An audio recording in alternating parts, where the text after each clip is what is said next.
Good day, everybody. Welcome to today's video. In today's video, I got my 2006 F150 that I'm going to be replacing the half shaft in with one I got from the junkyard. The problem with this one is that the boot is starting to tear where the ribs are. So I want to change it out and get new boots on it so I can use it for the other side or as a spare. So there's two ways that you can do this, and the way that I'm going to do it is a little bit longer way, and I'm going to explain why. Some ways that you might watch is to remove the bolt for the strut and then move the strut out of the way and then try to weasel the axle down and out, which in some cases it works, some cases it doesn't. I found from experiences is that when you're working the strut in and out, it's very easy to tear the boot. So that's why I avoid that method. So the method I'm going to be doing is removing the steering, busting free the upper control arm. That way I could pull this back, gives me more access. I'm also going to be, you don't have to, is loosen the bolts for the IWE, so it's easier to pull it out. So let's get started. I'm going to start by removing the nut from the axle, and it's a 13 mil. There really is no order of operation, but this is the way that I'm doing it. So what I'm going to do is that nut, give it a shot, spray,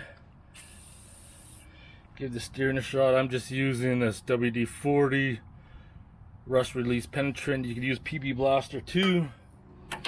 So the tie rod on mine is a 21 mil. I just had this off not too long ago. Leave the nut on flush. Tap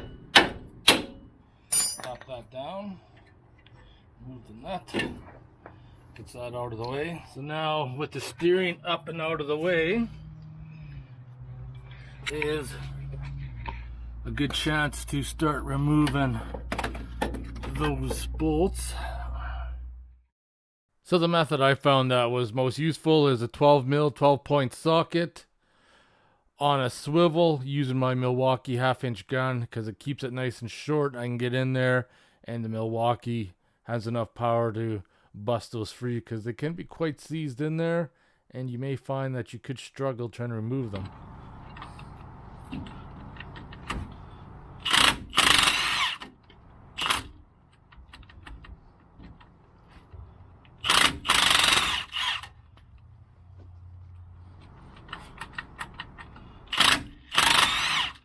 Last bolt came out, so now this axle will just drop out there. So there's a perfect example of why I want to change this out. But what I want to show you is that the IWE is held on by 3 bolts. I'm going to remove them.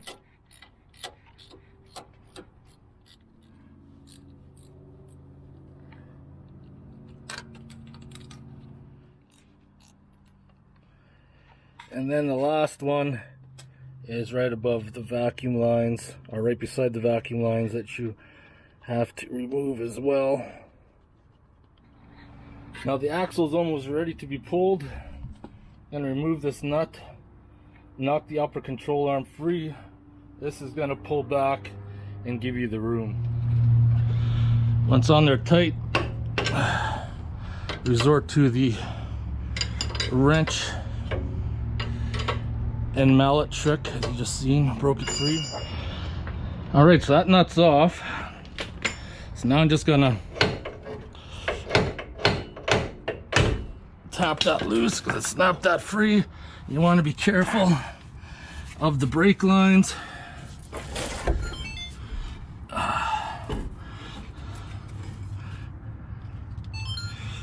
And you gotta play around with this. Right, you gotta, once you pull that out, careful of the vacuum hub.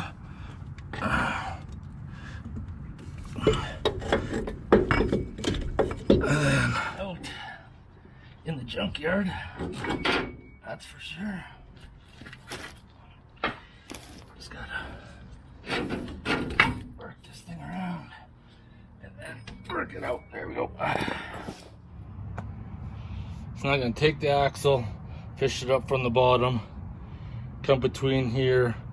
I got that resting on a jack stand, and then we'll be back in business.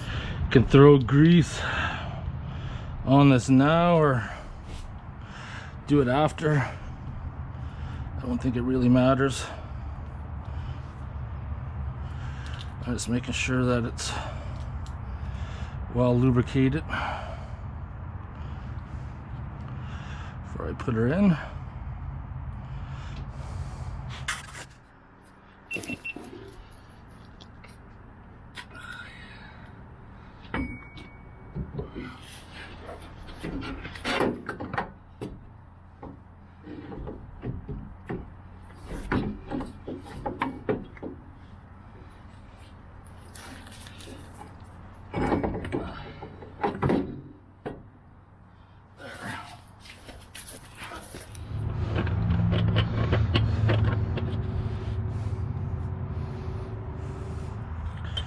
Probably would help if I put it on the right way.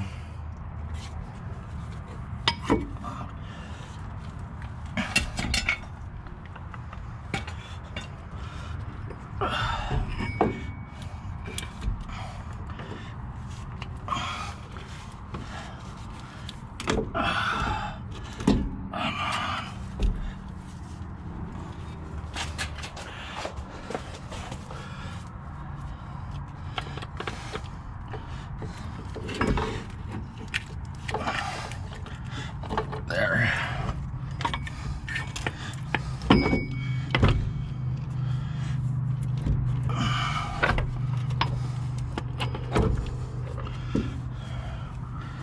Then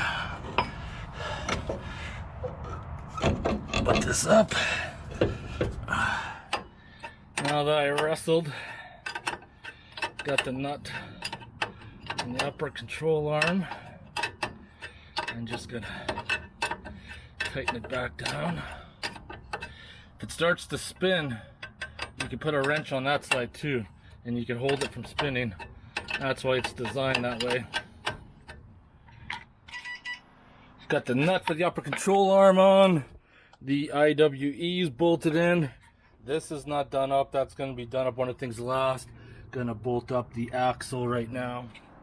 I like to put all the bolts in the flange first. Use some Loctite. Tighten down. So now that the flange is bolted up, and like any flange, you want to go from this side to this side, that side. That's just like doing up a tire. Now before you put that nut in, you got to make sure the half shaft is engaged, and you know it's engaged when the whole thing turns, just as such. Word of advice, hand tighten this, don't overdo it, because I've heard of some people snapping that end off. You snap that end off, you're hooped. One of the things I like to do too, once I put the axle back on, is I take my vacuum pump, give it about 15 inches of vacuum, make sure the hub works. That means the half shaft is not turning, and then I let it sit and see if it bleeds off. If it doesn't bleed off, and everything is good. Looks like I'm doing pretty good. It's been about 15-20 minutes and holding solid. Well, I shouldn't say that, probably dropped like an inch or two of vacuum. So there you have it, all done and assembled. Like I said, doing it this way is a lot more work. If you want to try to do the strut method, there's no harm in that. There's a lot less parts to take apart. But I've had issues when trying to pull axles out of the junkyard, that trying to do the strut method doesn't always fit through the control arm, and almost always results in the boot getting torn because you got to pry the strut up past the boot. So anyways, couple ideas for you if you decide to tackle this job. Probably about a couple hours if you have the tools. If you have any questions or comments, post them below, and I'll see you in the next video.